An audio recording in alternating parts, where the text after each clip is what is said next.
And our gospel lesson this morning comes from the Gospel of Mark, chapter 2, verses 23 through 28. Let us together listen for God to speak. One Sabbath, Jesus was going through the cornfields. And as they made their way, his disciples began to pluck heads of grain. The Pharisees said to him, "Look, why are they doing what is not lawful on the Sabbath?" And Jesus said to them, "Have you never read what David did when he and his companions were hungry and in need of food? He entered the house of God when Abiathar was high priest and ate the bread of the presence, which is not lawful for any but the priests to eat. And he gave some to his companions. Then he said to them, 'The Sabbath was made for humankind, and not humankind for the Sabbath. So the Son of Man is Lord even of the Sabbath.'" The word of the Lord. Thanks be to God.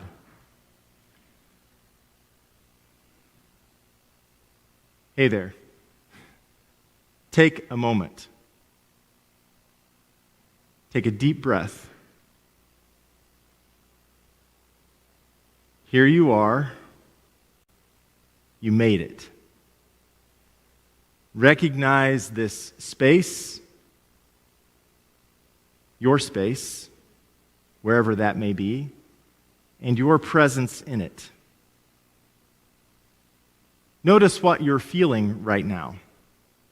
Are you anxious? Are you distracted? Are you at peace? Are you conflicted? Are you unsure what you're feeling? Are you hoping beyond hope that this preacher doesn't take too long this morning? Yeah, me too.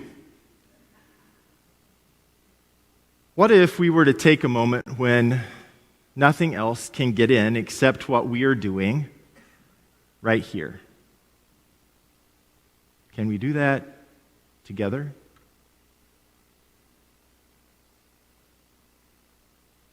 Perhaps it's just me, but I need this.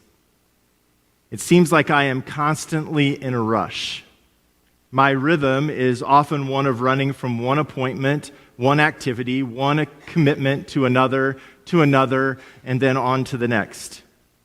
It seems as though I seldom have enough time to do all I think that I should really be able to accomplish in an hour, a day, a week, a month, a year.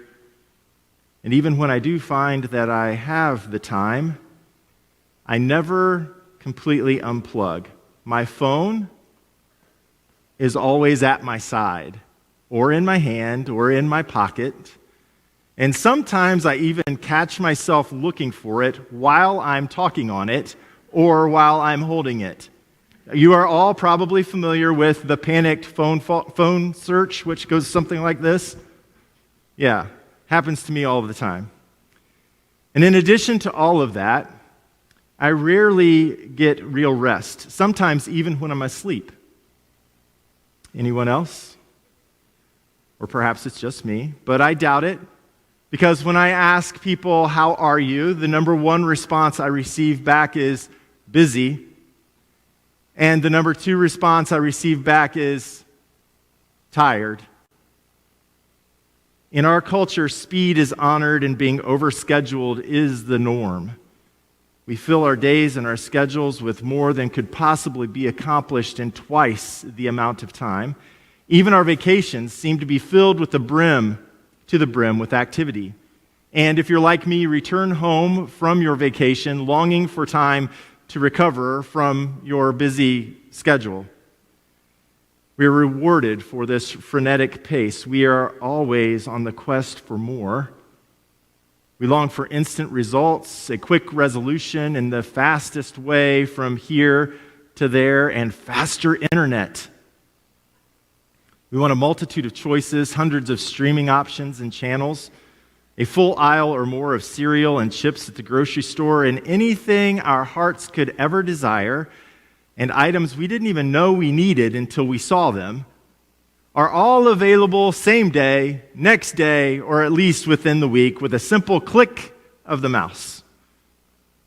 Knit into the very fabric of our culture is the understanding that if we aren't running, if we aren't double booked, we are somehow behind. We're afraid that if we aren't overprogrammed, we will disappoint others, somehow stunt our children's growth, and lose our very worth. So we work, study, drive to produce as if our identity and very humanity depended on it. We are addicted to achievement and obsessed with accomplishment. And the result of all this rushing around, all of this busyness, this grind culture as it's come to be known, this being on all hours of the day, 7 days a week, is the overwhelming sense of being out of control, a sense of being overcome by chaos. And the result is fatigue. Or perhaps it's just me, but I don't think so. Around the 6th century BCE, the nation of Israel found themselves in the midst of true chaos. Decades earlier, they had been taken captive by the Babylonians, and they were violently torn from their land, a land that was laid waste by their invaders. They were separated from their family members and taken from all that was familiar, sacred, and holy. As this time of exile was drawing to a close, the people faced a major identity crisis. They found themselves asking existential questions about their identity, their commitments, and who they were going to be. So out of and then back into this setting and the history of this people was born an inspired piece of writing, a poem of sorts, that provided a framework around which they could understand themselves as well as the God in whom they believed. And this poem, this myth, has done the same for countless people from countless lands since. The familiar story begins,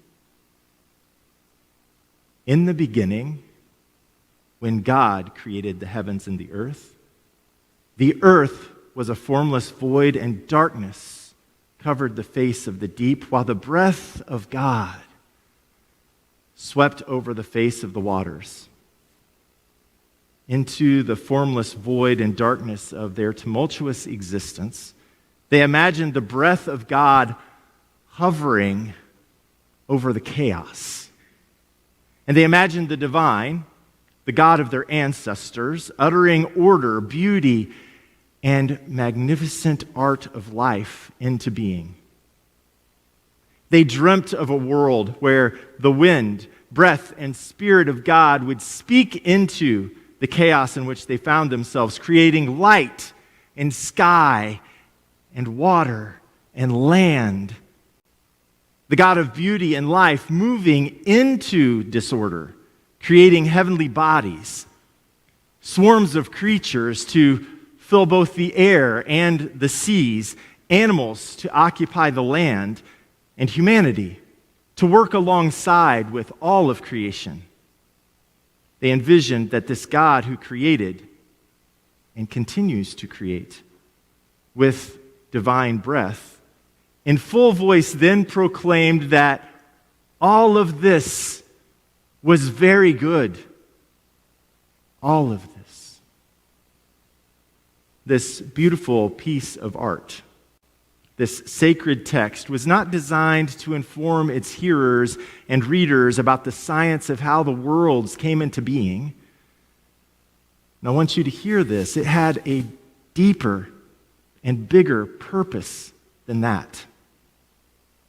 For its original audience and all of the readers and hearers throughout the subsequent millennia, it was designed to remind everyone who interacts with it about the connectedness of all things, and to broaden their minds and to spark their imaginations to come to understand the divine presence within and above the chaos, creating, nurturing, and blessing all things.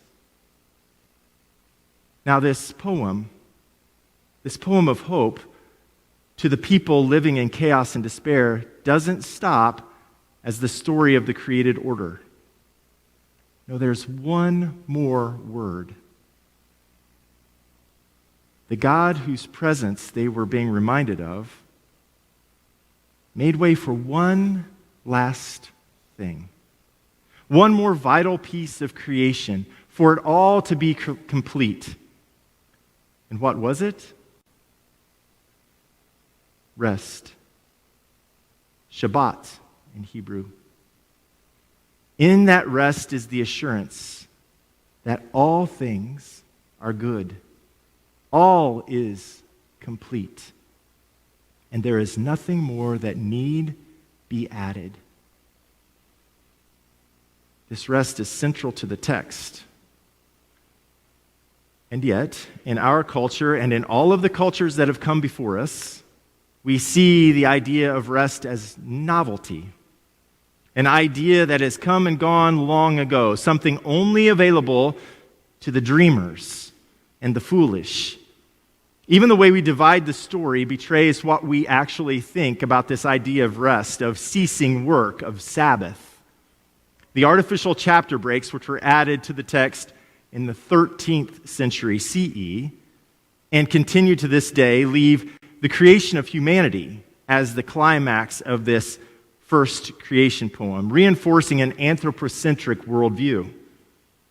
However, if you were to read the entire text, you would find that Genesis 2, 1 through 3 should serve as the poem's ultimate climax.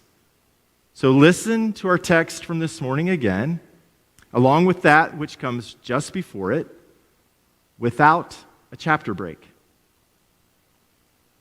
God saw that everything God had made was very good.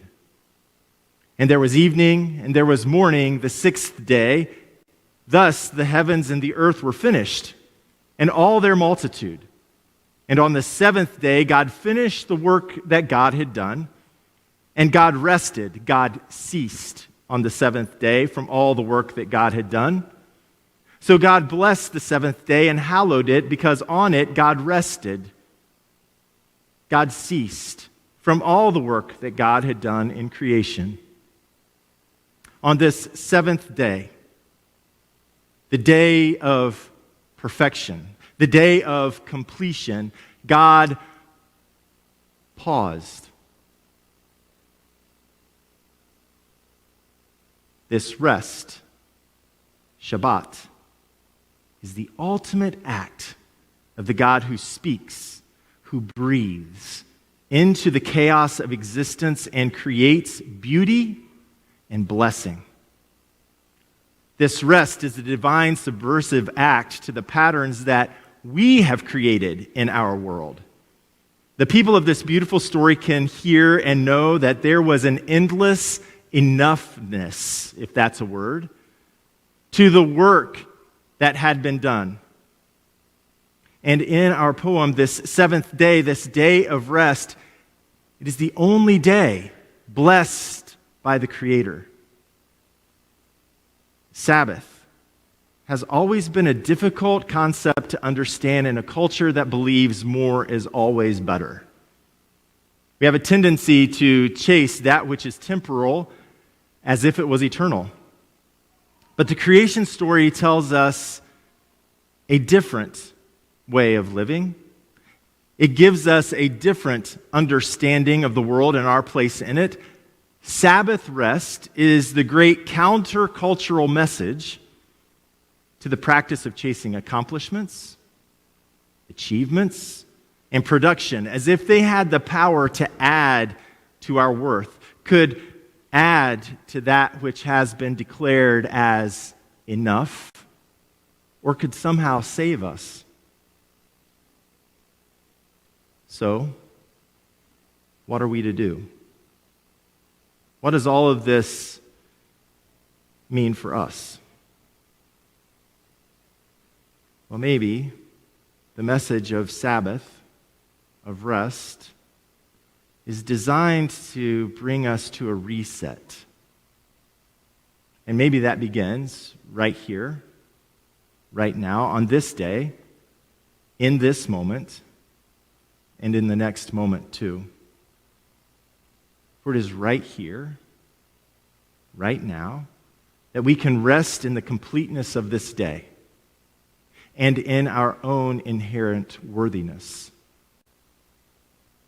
Author, theologian, and Presbyterian pastor Reverend Kara Root wrote, "Made in the image of God, we are drawn into the rest of God, in fact, commanded to participate in it.